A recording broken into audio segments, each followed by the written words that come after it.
you can't handle the heat. Booyaka Show, welcome back to another episode of Can't Handle the Heat. It's your boy G Swizz, my lovely brother here to my left. Joey, how we doing, brother? Hello, everybody. And of course, all the way in the southernmost part of Europe, we got the Micah Ma'a. Micah, how we doing, brother? Good. Now, it's not just the three of us here. It's not just the three Dolos. We have on one of the best to ever do it, one of the greatest to ever do it. Brazilian national team setter, an Olympic champion. He gladly just kicked Joe and I out of CEV. Bruno Rezende. Bruno, thank you so much, brother. Round of applause. Thank you for coming on the pod, my man. Hello, guys. It's a pleasure to be here and talk a little bit about volleyball, about our passion. And yes, we have three setters here today, and you are in a little bad barrel. moment, in this moment. I'll tell you what, whenever we have a debate about the hardest position or any type of position, you know, I got to go against two setters all the time. And now I have a third one. So if we get into that debate, I'll hold my ground. I'll try and do my best. But we'll see it. We'll see how that goes.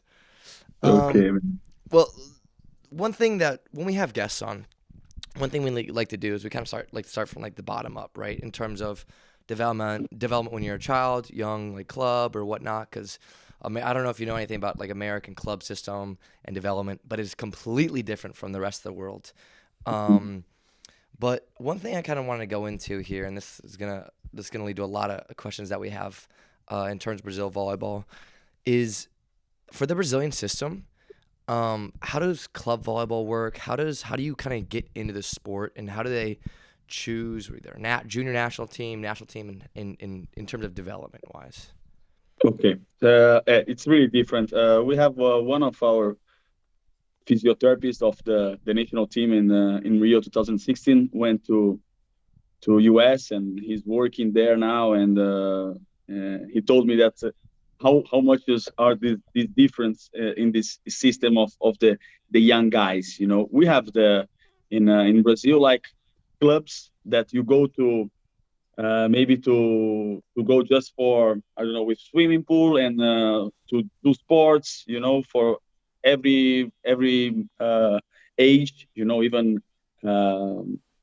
it's not a problem if you are adult or young guy. And in these clubs you have most of the sports, you know. In Brazil we have the football is a religion, it's not a sport, it's more than a sport. So we have football, we have basketball, we have volleyball, and then the young kids start in that moment, you know, to create this passion for the sports. And after that you have some clubs that have, I think, more traditional, you know, some states in Brazil that like Rio, like in the south of Brazil we have Rio Grande do Sul that have a lot of guys that came from there. And you start in these clubs, you know, with good coach that you have there, you know, starting about, I don't know, 9-10 years old. And I started like this, you know, in Fluminense in Rio with 10 years old. And that's my beginning. And then you start to go to competitions, maybe state competitions, and after that national competitions in this age. And after that you have the national team. When you start to maybe to improve and to get better, you have these chances to be in the, you know, in the spotlight, to go to the youth national teams and that. I have one question about the club volleyball Micah, are you saying something? We can't hear you. Oh, sorry about that. No worries. Are you guys going to school that whole time? Yeah. It's like this. In my beginning of my career, I think putting an example it's easier. You know, I went to the school in the morning, you know, from 7 until midday or 1 o'clock, and then I come back home, and after that I go to the club. But it's a club with every sport, you know, with like a club. I don't know if you have this in US. It's more a club for everybody. You have sports. You have like be there to, I don't know, to just to go to the gym, just to be in the swimming pool, you know, just to relax. And you have the sports, you know, for the kids. And it's not just a volleyball club, but there you have this possibility to choose a sport, you know. And then we started at, I don't know, 2:30 in the afternoon until 4:30. and that's it. It's our beginning, going to the school until the before to go to the university, and that's it in the high school. And it's like this, and you start to play in these clubs before go to teams like with 16, 17 years old, that you can go to professional clubs, than just volleyball, and then you have that structure and everything. I don't know if you've heard about how expensive it is in America to play club volleyball. I mean, it's like thousands. Like, how much would you say per year are they paying? There's some clubs that are 5,000-6,000 a year to play club volleyball. What is it like in Brazil? Do It's they have to something pay? it's something private, right? It's different than in the school, That's it. Gotcha. Yeah, it's definitely private. Yeah. Yeah, yeah. Okay. Yeah, for us, it's like you just pay for to be in that club, not just to play volleyball, and it's not so expensive like this. And you start in that moment, and I think you have after that the volleyball club starts with like maybe I don't know. The teams that I started in Brazil was Fluminense. They didn't have the first team to in the league, and they have like under 13, under 15, under 17, and then you have to go to do your career in other place, But you have now some clubs in Brazil that have since under 15, and then you can go to the first league. So that's something better, that you can maybe have like some examples, maybe you can see the guys playing in the league, senior league, and then you dream about that. And I think maybe it's easier, for someone that expect to be a volleyball player. No, absolutely. And a little bit of background about us. All three of us as well. We played under our dads from when we were 6 and 7 until we were 18. Was your dad part of your development from the start, or when was the first time you started training under your dad and he was involved in your development? Man, my father, like I don't know if everybody knows, but he's an ex-volleyball player. He made 2 Olympic games and coach of the national team of Brazil for a long time. My mother made 3 Olympic games, so I born inside the court. For me, the volleyball is like in my blood, and I don't know. I remember my first steps with a volleyball ball, in my hands. So for me, it was so normal to be there, to enter in this community of volleyball. So I started so young. I make mini volley and other things. I tried other sports because when I was young, I love other sports like football, like basketball.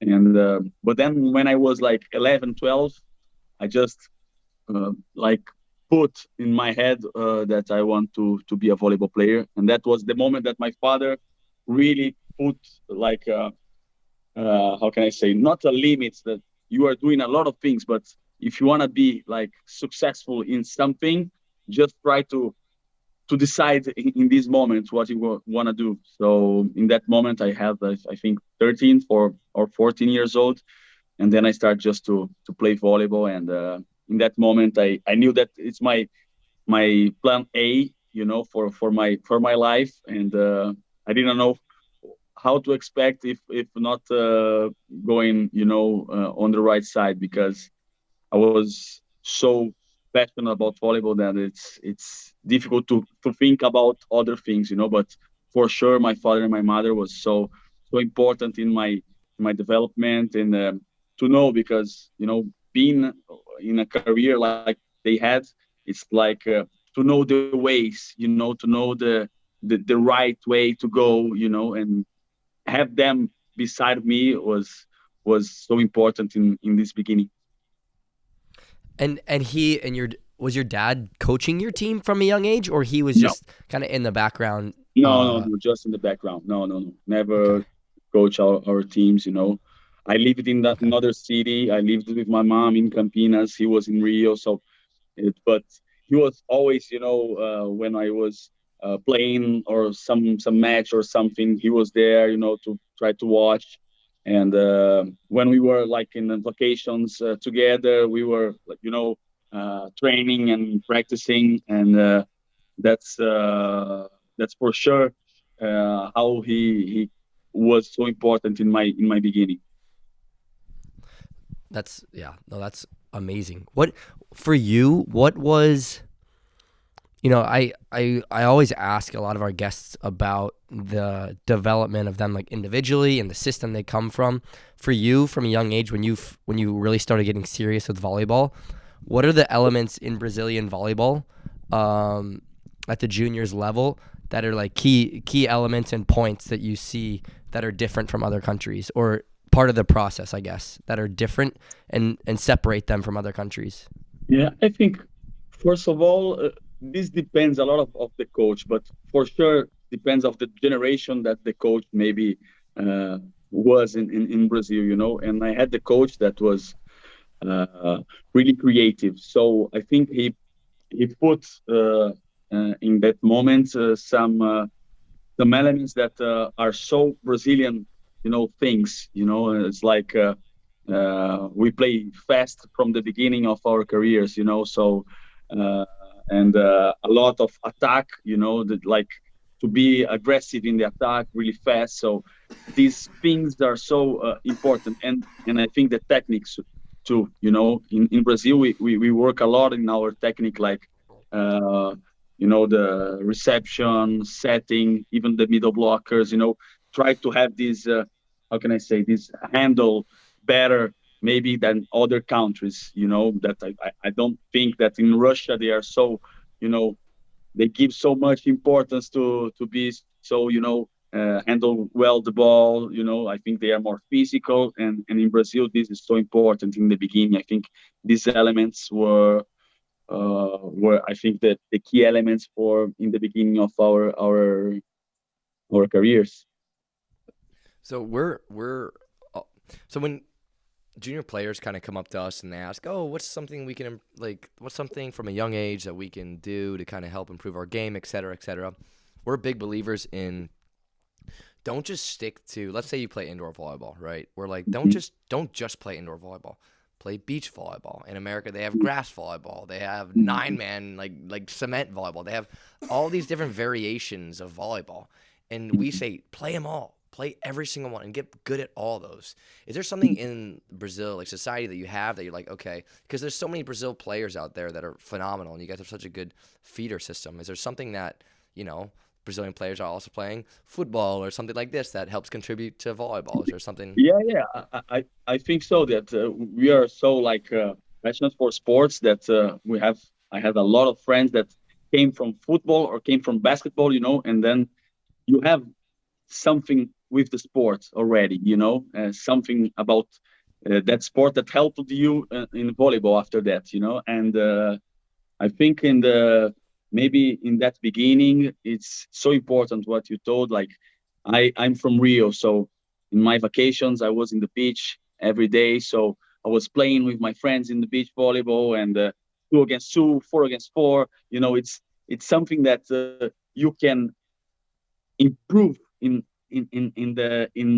how to understand the game, how to understand the volleyball from the beginning. That's something that when you are not so young and you not doesn't care about this, to understand uh, the match, the plays. I think this will be tough for you after one age to understand.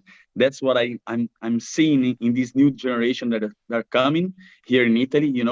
It's not about just technique or physically, but it's understand the match, the game. Like that's something that when you are playing a lot, like you said, it's so important in the beginning of our careers, because after that, like the French guys. Every French guy that I know, they are incredible to understand, to read the plays, to read the match. So it's something that they made in the beginning,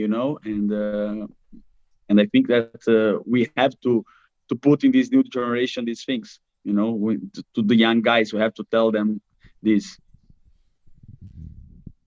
Got you, Mike. I know you had a question. Oh, I was just like, if you is that the one about his son? Yeah. Can you hear me? Okay. Yeah, Yeah. you're good. Okay.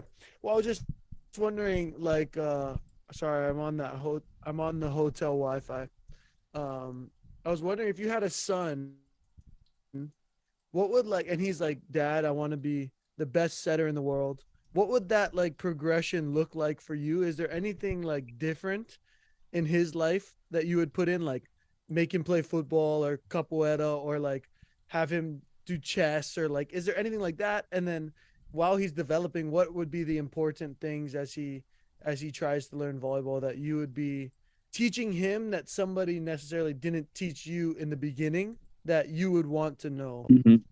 Yeah, for sure. I will try to give him the possibility to to go and to know other sports, other things, because if you are from, I don't know, from 9 or 10 years old and starts with this dream in your head, like I want to be the best setters in the world, so you go every day, and I think you arrive with 19 or 20 years old, and maybe you are already like burnout, with Yeah, all finish. this.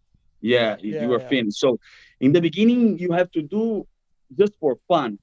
I think that's the most important thing. So try these things to have fun, to understand, uh, how happens in these other sports. So I love it to play football because it's a lot of guys, and maybe guys from other cultures too.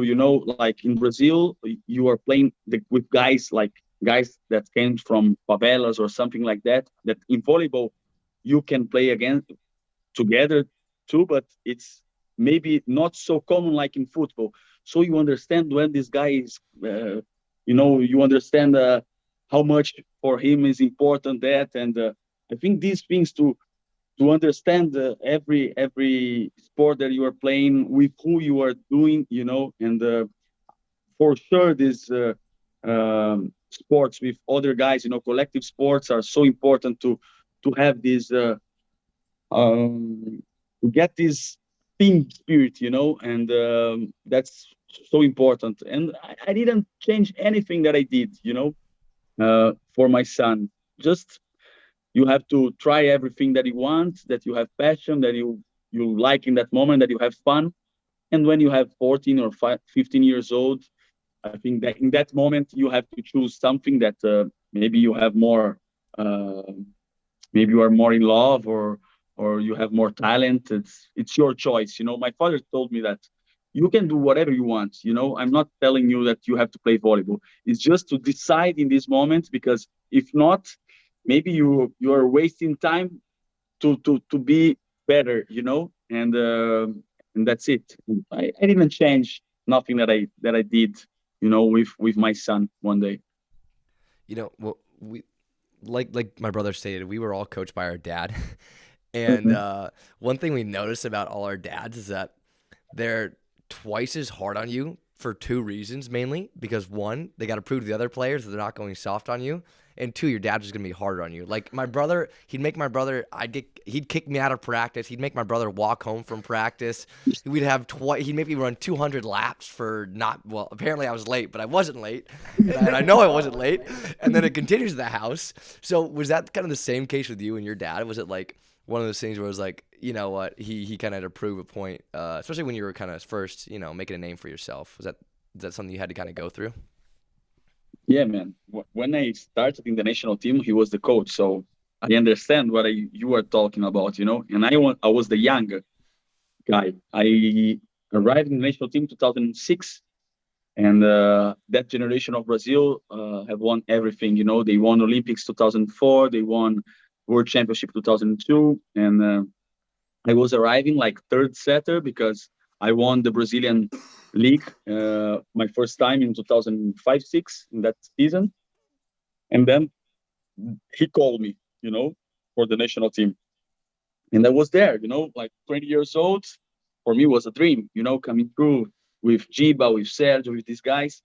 And man, from the beginning of the first day of training, I was just asking myself fucking doing here, because he was so, he was so tough with me every single day, every single moment, and I was the young guy. So he I was his son. He has to prove. And in the national team that won everything. So imagine this pressure, If you had this pressure when you were like young guys, the young kids, imagine in that moment. So the first 2 or 3 years was so difficult. And sometimes other guys like Gustavo, the middle blocker, started and talked with him. Hey, Bernardo, you are, passing through the limit with the guy. You are pushing too hard, So, and I remember in the 3 weekends that we had in national team,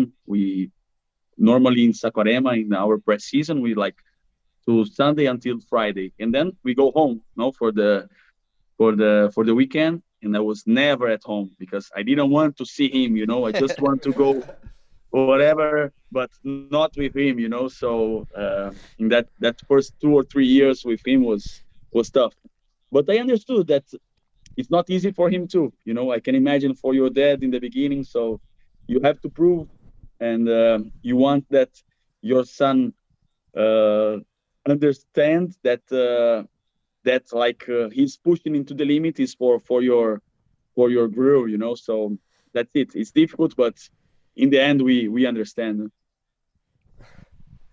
No, that's awesome. What was some? I was gonna actually ask about playing with players, Sergio, Jiba, and stuff. What was something like right when you came into the gym with those guys, that you realized was different? Because you talked about this group, they never lost, they won everything, and you can see like obviously for us like watching you for years and everything, like there's a difference between you and like other setters, who might win a lot, or high level setters because they're good.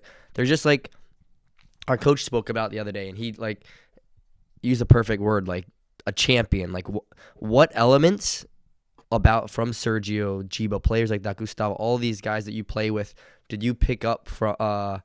Did you From pick day up one. from day one with those guys? Like what elements did you recognize? Like okay, like that's just the difference. This and this heart and the mindset, man, the mentality. This is what is the most important thing. I don't care about talent. It's it's not about talent. For sure the talent is important, but it's not what will uh, uh, make a guy a champion.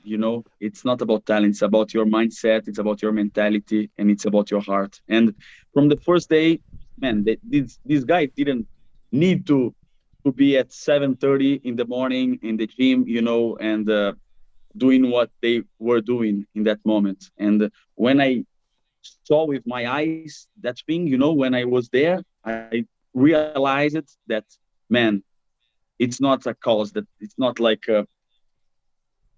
for something that God make them won what they won. It's because they worked a lot. The work ethic, it's so important in these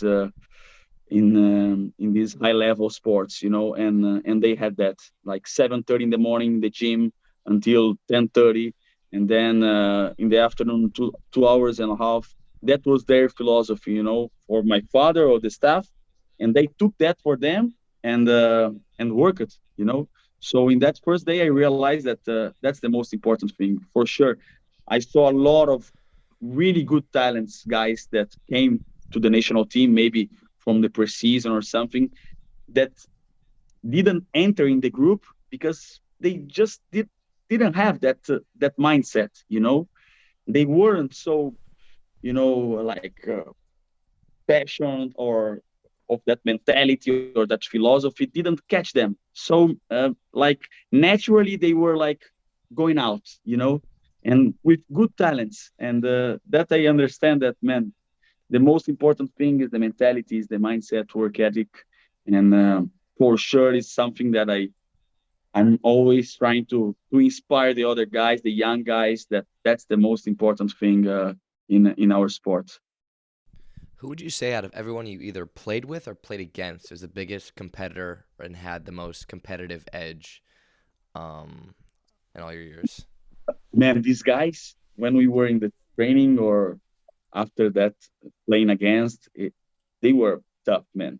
They could like eat eat you in the in the practice. They didn't care about that. The competition in the training were so hard, were so difficult. They were so tough, but from a young guy that passed through this, it's so important. You put something that is you can like put in your bag for the rest of your career. And if I pass through these guys and against them in the practice or something like that, I'm ready for whatever. And that's it. These guys are men. They didn't care about if you are 20, you are 35. They will scream on you every block or after they block you or something like that. And every training was that. Every training was a war. So it's impossible to not to get this this philosophy and this mindset for yourself. Right. And speaking of kind of mindset, I have two questions. First question, I want to kind of paint a picture, right? So the first time that I remember ever watching you play was back, and my brother, I believe so, Micah, I think same, was in 2008, in the 2008 finals, USA versus Brazil. Didn't Mhm. go your way. Yeah. 2012 rolls around, didn't go your way. 2016 now is here. In Rio, it's like this is one of our best shots to win it. How like I'm a player that like I'm like before the match I'm like if I don't win this I'm a failure and I'm never gonna show my face again. Mhm. Like this is it right here. This is it, make or break right here. Was Mhm. that kind of your mindset going into that? Was it I mean with the pressure and whatnot? Man, like these three Olympics are so different, in different stages of my life. 2008, I was the second one and the younger guy that team. So I was so sad because we were like a good team, and that guys that were finishing that generation, they deserved maybe to close their careers in the national team, winning another gold medal. Like Gustavo, like Andre Eller, and other guys that after that they stopped with the national team. In 2012, I had another role. I was ready to study six, and that's for sure was the worst moment of my career. When you are 2-0 and you have two gold medal points, and you don't realize that moment you don't do this gold medal point was something that terrible. And after that Olympics, I was like in that moment I felt like I don't know if I can continue to in that moment I was a failure. In myself thinking about I was thinking that that was my opportunity and I didn't get my opportunity.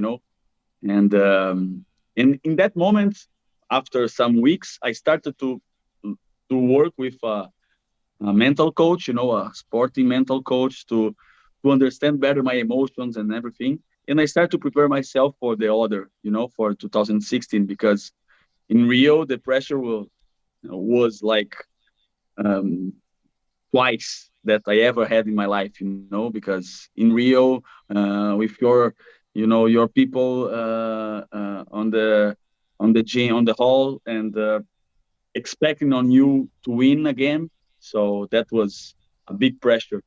But I made all this cycle of these 4 years, uh, preparing myself and preparing um, my mentality, my to be like in my best moment, not just technically or physically, but uh, just to control that emotions and control that pressure that we had in Rio. And I put all my energy in that moment, and I just understood after that if you do the right things, if you prepare well, you will in the end of of everything you will like succeed. I don't know which possibility you have, but you have just to understand that everything is a process, and enjoy the process. But in that moment after London was so hard, but I just tried to prepare myself for the big moment of my life that was Rio, and we get it. What was that next week like after you guys won? What was that when you went home? Like what was that like? Man, it was incredible. And after that, I you know, it's the opposite of after London. You know, after London, you just want to disappear. You know, to you think that you're gonna die. It's something no, so you don't understand. You just I don't want more to play volleyball. You know, it was my chance to get this gold medal, and we didn't get this opportunity. So I wanna disappear. I never wanna play anymore. But after that, after Rio was like, man, I did this. I did what I dreamed all my life. You know, with this gold medal. What I have to do now? You know, and then you were like just waiting for what gonna move now, what will move me now, you know, and which will be my goal. But when I started again to in my team, just that you know that fire come again, and I just uh, started to think about the next one that is the most important. But the week after was just man, just joy. You just can realize what you already did, you know, because win a gold medal and win in my home city is it's something that it's unbelievable. Did you pay for anything, or everywhere you go they just anything The you want first all week, the week? first week was incredible. I just enter in the place, and then oh, give me, and everybody like just and everybody just you know, every single place, man, every single. I didn't understand. I was like, man, what we did, you know, and Yeah. was incredible. Yeah, yeah. I heard a rumor that, well, I think this is a true story, but is it true that Sergio, the greatest libero of all time, was retired before the Olympics, and then before the Olympics started, you guys were like, "Hey, Sergio, we're gonna need you to come back actually and help us win." Is that a true story? Yeah, he stopped it, I think, in 2000 and yeah, after London. He stopped with the national team after London. And 2015, like he was playing well in the club. And then we tried to talk with him after the World Championship in 2014. Yes, we talked with him, and man, you don't want to try, you know, like just for 2016, you know. And then he come back in 2015. We made the World League, and we lost in quarterfinal. I don't remember. And 2016, he was there, and he understood that he for us was so important to have someone that already won, you know, that already had this pressure, these moments, you know. And we were in that moment in Rio, not so experienced team, you know. And with him, I think we get this experience to to manage better this pressure, because playing at home it's not easy for us Brazilians. They expect a lot from us, and being a sport that we're like for, yeah, yeah, uh, uh, uh, 2004 gold, 2008 silver, 2012 silver. So they were expecting another medal, and the pressure was so high. So we need him, and he accept that challenge, and everything in the end was good for everybody. Best decision he ever made. I don't know ever made, but one of them. For everybody. Yeah. Yeah, exactly. No, exactly. And for you, like when you see guys that you competed against, like in those like gold medal matches, like obviously that one with Gianelli and stuff. Is it like something that you like, tease them a little bit, or is it mostly like respect and like mutual, or is there some guys that you like, or with the Russian guys from 2012, is it, do they kind of like, joke about it at times, or is it mostly like just a respect thing when you see guys from those matches? No, man. I think in these moments are just respect. You are just, that moment Yeah. is like just you are so focused in just to get that medal. It's not about one guy or other, and even if like when you play clubs and you play all season long, you have maybe with one guy or other guy some I don't know, that guy I don't like too much, or this guy, he tries to provoke a little bit or something, and but in that moment, the you are so concentrated and focused. It's just about respect. You don't want to try to you know do something. At least Yeah. of myself, I wasn't like trying to do no. So when Irvin, were you going crazy when Irvin won? Were you like watching and cheering like crazy? Sorry. I said when Irvin Ingabet, your teammate, when Yeah. he won, or when during the finals, were you just like cheering like crazy, and were you pretty excited Yes, for him? no, I was like, a little bit like sad in that moment because we lost the bronze against Argentina. In that day, I wasn't in a good mood. But I watched the match and I was so happy for him because I knew how was important for him and how bad he was in 2016 after he lost against us in the group stage, and I know how much he did for being a gold medal, and I was so happy for him. Yes, after that we met each other in the village, and he cried a lot, and then was a big moment for him, and I was happy for him for sure. That's awesome. And Francis, like I still go back and watch highlights of, like I said, back in like 2008, like when I'm watching you play with like Jiba, Yeah, and yeah, and then there's cool videos of France kind of playing like defense and whatnot yeah. in YouTube. So it's really really cool to see. I kind of have a question. I kind of want to shift things really quickly to obviously Italian volleyball, the mecca, and it's known as the top volleyball, top mecca for club volleyball in terms of professional. Um, Once in a while. So I was looking at your career, and it was a lot Brazil, then back to Modena, Hmm. Brazil, Modena, Brazil, Modena, and then I think 2018 and 2020 you went to Lube, and Lube. I see this a lot with like just randomly. For example, I think your libero did it too. He played Modena his whole life, and they played 1 year at Trentino, and then went back to Modena. Well, Hmm. how come? And I see it a decent amount. How come like there's always like there's people play for a long, long, long time with this one club, and they go to the back. They go to one club and they come back, or is it because like the club's like, all right, we're just gonna try this 1 year to try and push. We want this guy like for this, or like what's the reason behind that? Man, my story with Modena is it's a little bit crazy because I never expect to go to Italy. I was so good in Brazil until 2011. Uh, we won in Brazil like 4 or 5 leagues, 4 in a row. And in that year, 10, 11, yes, our team lost in the quarterfinals. And in that moment, Modena, the Finnish setter, you remember Mikko Esko? Hmm. He's playing until now, Esko. It's a Finnish Yeah. setter. He's in Finland playing there, and he's playing until now, 44 years old. I don't know.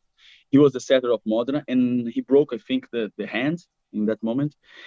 And they were like searching for a setter.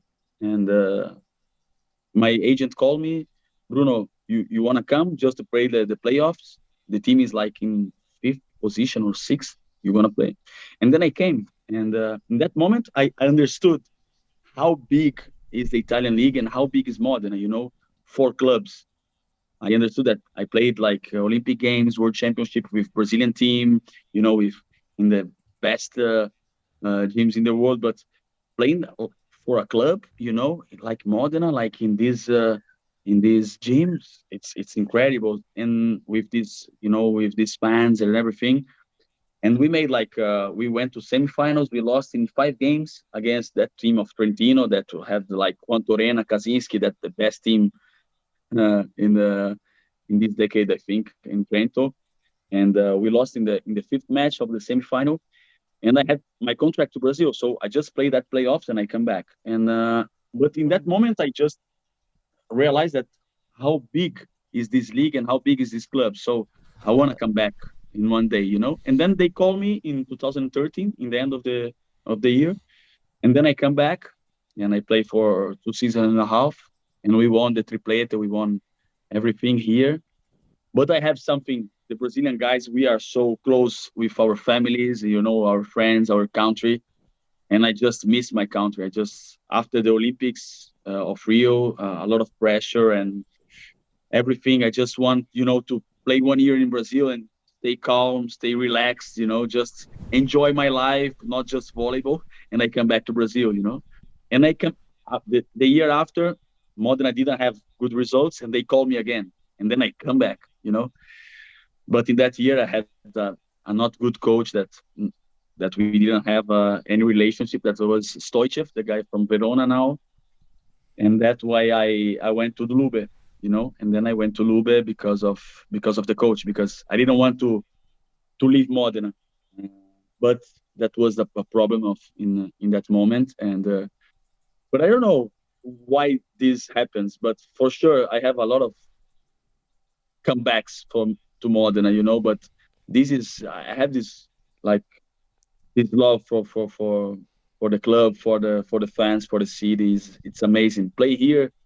I already told for a lot of guys. I talked with Gianelli one day. Uh, Man, if you wanna try something different in your career, you are Italian or something, you have to play in Modena because this place is amazing. That's so cool. No, yeah, I mean, you can tell just in Italian volleyball, like watching alone matches Yeah. uh in Modena and stuff on stream, and then obviously for everybody who's there and been to matches, it's incredible. So that's really cool. Really I have amazing. a few questions. I haven't been able to say too much because my internet is in and out. So I hope you guys can hear. I hope you guys can No, hear you're me. good. Yeah, yeah, you're good. But so you said that you worked with a mental coach Yeah. after Rio. No, What were after some London. things that like? After Oh, London, sorry, I after started. London. That's right, Yeah. after London. What were some things that she kind of taught you? Obviously, I'm sure she's taught you a lot, but that really stand out to you and that you can apply to your life on the court and then off the court. Yeah. First of all, I think I was so, like a setter that we have always know the ball in our hands. I was so um, how can I say? I put too much on myself, the mistakes, and so perfectionist. I just want to do the best set for the best guy, and I didn't accept well, the mistakes or the errors that I made in a game. And a lot of times I just stay in that mistake, and we don't have that time. We have just to move on.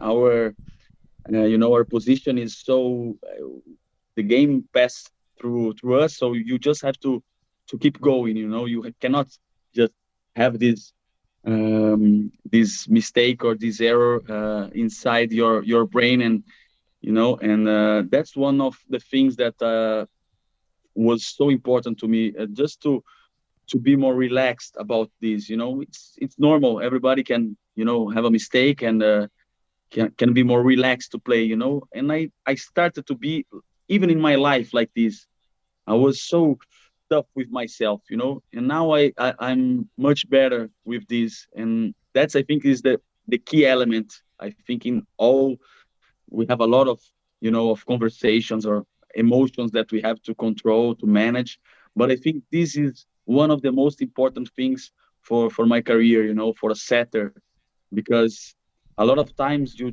just are thinking about your mistake. Man, I screwed up everything. So, and you enter in like in a mood that you cannot like play your best. You cannot play show your best. And I just started to relax more with this. It's normal. You will commit mistake. You will give a ball in four that is it's I don't know, it's too high, or uh, that's it. It's our life. You just have to understand that, and that was, I think, the most important thing. Just to be more like. Um, Patient with myself, not to be so tough with myself. That's something that for for sure changed my life. No, that makes a lot of sense, and I think that's probably one of the most important things as a setter, because as you know, and setters out there know, the decision making, it can Yeah, weigh pretty heavily on you, especially after the match. And if it, even if it's the right decision, Marco's not here. Even if it's the right decision, and it doesn't go well, you start to think, no, I should have done something else, and you'll never know the answer. But I started to watch a lot of your games. The first season I became professional, you were in Tabate, and I was just kind of picking up on, like, I was like, first I'm gonna start without the technique. I'm gonna watch like who you are as a person, because I think that's what makes you so special. And so one thing that I realized, there's two things that I want to ask about. One is your body language on the court. Did you always have this body language, or did you have to like grow into, because it's very confident, it's very like large, you like the way that you walk around, it's not small. And is that something that you do on purpose, or is that just who you no, are, that's your personality, no, or no. That's my personality. That's I think I was always like this. I don't, you are telling me that something that I never heard, so I'm like this, so intense. I know that I am intense, always, but that's I never do like for trying to pass something that it's not from I don't know, a character of a personage, it's myself. I'm like this, and that's it. I don't know. and the towel, how much you use the towel, is that just Man, because you're sweating a lot, or is that just yes, something that's like I a I routine, or I sweat a lot, but I think that it's like uh, I create this too. It's something that maybe the towel is something that maybe it's a moment that I have to, reset? yeah, just to put my, the make my feelings, in the right the emotions, and just to think about the ball, maybe something, but I don't realize that, it's just something that came, and that's it. But I think it's like, I don't know, Nadal have a lot of, you know Yeah, yeah, ticks, yeah, the seven, yeah, he touch everything to have a yeah, serve, yeah. and maybe he didn't understand it. It's just automatic, and that's it. And then lastly, I guess the main topic that I wanted to just hear about your thoughts on was leadership, because Hmm. a lot of times we have a special guest. Ma mi puoi rispondere quando ti scrivo? Oh, Nimir can't yeah, hear yeah. you, but Ciao frate, chiamami dopo. Ciao, Fra, va bene. uh was leadership, because I know that that's something that also is in our job description. Mhm. And we all have to be leaders in some way, and you are, I think, in my opinion, one of the best in our sport, maybe ever. So what are your thoughts on that? Mhm. Yes, I think that I got this type of leadership, of this talent from my father. He's a coach from a lot of time. So and all my career, I like it. To try to have this team spirit. And but I understood in years passing, after the London too, that to be a good leader, you have to understand more our emotions, and maybe have more patience to understand the people that you have besides you. So after that was so important to understand my emotions with this work with this mental coach, but for sure to understand in general how the brain uh, works, and how to have a best or a better relationship with your teammates. And I started after that to have a better to understand, to be more patient with them. And uh, I just wants for me, a good leader is someone who can take the best from everyone that you have in your team. Take the best of everyone.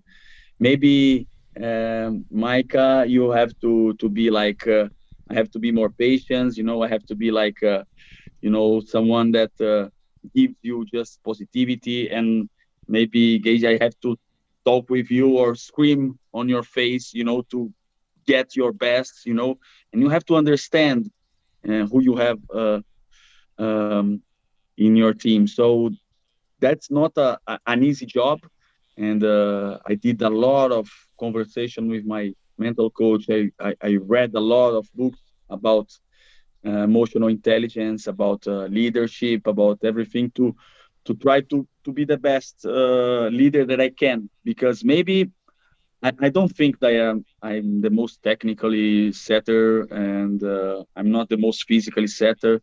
But I know that this type of leadership can makes me uh, a great setter. So that's what I put a lot of my energy in these in this side of myself, of Bruno player. So that's it. And I think that's why I got a lot of success in my life from this. Not just because okay, I'm a good setter, but not the most talent and not the tallest and the guy who blocks more, and but for sure because I make maybe my teammates play better, and I think we have to be so humble, in our job, like a setter, even the libero. We have to be humble because we are playing for the other guys, and and I think that's the mindset that I try to put in my life. And Bruno, we're gonna let you go here pretty soon, but feeding off that, there's one question that will help us, I think, get an even better feeling for what type of player you are. LeBron James or Michael Jordan, in your eyes, who is the best player of all time? Yeah, man, Michael Jordan. Sorry about that. Okay. We have this debate a lot. Okay. So I have one question. This is more a curiosity question. This is our last. I promise you. Well, I do this a lot. I say it's the last question, then I ask 5 more questions. But so being a professional athlete, right? As you said, Modena, you didn't realize the scope and the scale of how big and it's bigger than life it is until you got there, right? So part of being a pro athlete, 1, yes, you want good in terms of money, a good contract. But 2 is what comes with like facilities and whatnot. What are something like from us outside looking in? What are some things that like when you sign with Modena, maybe here's like amenities you get on top of your like contract and whatnot. Like oh I get they give me a car, they give me this, they give me that. You get restaurants. Or like it's like what other stuff do they kind of get you other than a great atmosphere and a great contract? Yeah, man, I think when you have this possibility to play or Modena and Lube in these big teams, you have like a really good infrastructure, these facilities and everything. So like it's so, for us now that we are here, it's common, but I know that uh, it's not common in other places, in other countries. Like to have 3 restaurants that you can go and just sign, and you have a good car, automatic car, and you have a budget for your apartment that you can choose your apartment that the team can buy for you. And like in my age, I have like 2 tickets of business class, to go to Brazil to come back. These type of things are something that you in the past of the years throwing on, you get more, and you feel good. It's not, you are not playing for this, but it's about your what you worked for, and you are like you are getting your work done. So it's nice. You feel like that you have a really important value, for the team, for the club. So yeah, it's something that gives you, makes you good, you know. Then that's nice. That's nice. I have one last Absolute- question. And then I have one I'm last, gonna and then try. you're done, and then you're No, off. it's okay. It's okay. Guys. Okay, so there's like a popular, like, in the NBA, they say if it's tied and you have to have somebody shoot the game-winning shot, who you choose, right? Like Kobe Bryant, Steph Curry. So for you, it's 25-24. You are losing in the fourth set. You're down 2-1 to try and push for the fifth set. Who in the world, like, of all your career, would you All my want career. to have set this ball, that you could set this ball to? Who would it be? Just one. Okay, you can do top three, but Top three. but try and put it in the order, Okay, you know? okay. Man, I will put Wallace. Man, this guy won at Olympic Games for me, so I have to put him, and he's incredible. Jiba was, man, he could have like 3 points all match, fifth set, 14-13. You know, he has like 20% of attack, but the last ball you can give him. He knows what to do in that moment. You know, he doesn't care, man. Give me the ball, and he look at you. You know, with his big eyes. Don't worry, man. Give me the ball. Give me the ball. You have 2 points in 5 sets. How can You're I give playing you the ball? terrible, bro. Hey, man, give me the ball. Man, he was incredible. He had this self-confidence in, you know, high level. Yeah. And man, the third one could be, I think Irvin has this I think this type of to be a guy to finish the moments. He has these moments too, for sure. Okay, that's a great Right on. answer. I know Yeah. that was It's a tough. good That's why list. you've played with a But lot of great players. but Jiba is the guy who maybe, man, he was incredible at this. Like because the other guys, Ervin has something like common with him. Like Wallace, maybe not so much like them, but Jiba was like, he could be like shit all match long, and in the end, he can decide for you. It was incredible. That's amazing. That's how it is, though. That's what the great players do. Yeah. You saw stuff from like Tom Brady this year. They were like shit mostly, and then game-winning drive, he like on the line. Like I said, last question. I asked you about this when we were in Modena. I talk about him a lot. A lot of people who listen to this know this person. I just have to know how you know him, because I don't think I got this story. Milanzarkovic, he coached us. Micah, he knows him. When I asked him about him, I just have to know how you know Milan and anything, like any story that you have about him, if you do have one.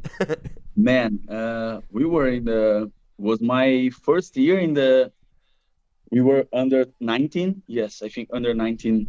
Yes. And we were playing some friendly match in Serbia, and he was the coach of Serbian under 19 team in that moment. It was 2005. Yes, 2005. Long time ago. And man, he was so like charismatic guy, you know, and but at the same time, he was so, you know, always laughing and trying to be, you know, like a good guy.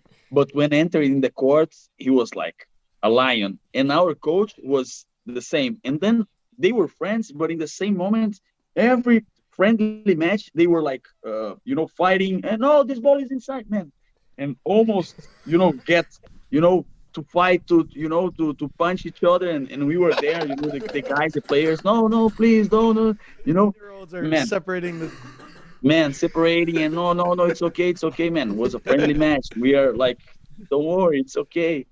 And outside the court, he was so, you know, gentleman, you know, just a kindly guy. So it was incredible. Milan, I remember him, man. I remember him.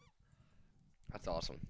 And it, you know, there are people in life that, you know, you ask about and there are people in life where if, for example, Milan, if you know him, you're always going to have a story about him, if not Yeah. a lot of stories about him. Every person I know Milan, and I have this crazy story about, or just this, he's one of those guys, and we're That's- fortunate Yeah. enough to have him as a coach and to be part of a lot of those stories. Yeah, and once he in one of these friendly matches, one of the moments like we have a friendly match at 8 in the evening, and we were in a small city in Serbia, and no, today we're gonna make like let's go uh, to know this place, this museum. I don't remember what was, let's go to that place, and okay, let's go.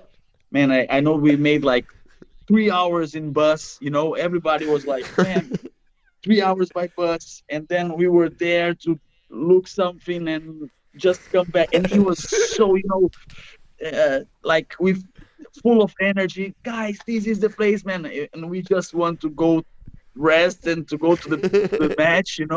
And he was like, man, here, hey guys, come here, and talking so energy and so. And after that, like 6 hours in that fucking bus to go to reach a place and to see some museum. I don't remember in Serbia was, but he was doing that just for because he he needed that to be polite, to be so. He was a good guy. He's a good guy. He's a nice guy. No, absolutely. The Gage is about to sign off, but the first time I met him, I walk into his office for my recruiting visit for Hawaii, and I sit on his couch, and the first thing he tells me is he called me Joksy. He said, Joksy. He's like, when I used to play with the national team, and we were in position 1, and I attacked in area 2, it's like the setter would just tell the other team that he's setting me, and they'd roll the ball under the net. Because it's that was the first thing he told me, and from then it's so many great It's just stories. understood Oh. who Yeah. this guy was. Yeah. I feel like in Brazil, there's probably we call them like uncles. Like there's like a lot of uncles who are like, oh, I still got it. Like volleyball isn't as big in America, but in Brazil, I'm sure you have like a lot of those uncles who are like older. They're like, oh, back in my day, this is what I Yeah. did. And just tell these Yeah. crazy stories. Of just like, no way. Oh, that's awesome. Yeah, That's awesome. Well, Bruno, we just want to thank you for coming on and wish you good luck in the Italian season and the CEV Cup, since you did kick us out. So thanks for that. Thanks again for coming on, man. Just remember, if you can't handle the heat, goddamn kitchen. This has been another episode presented by Out of System.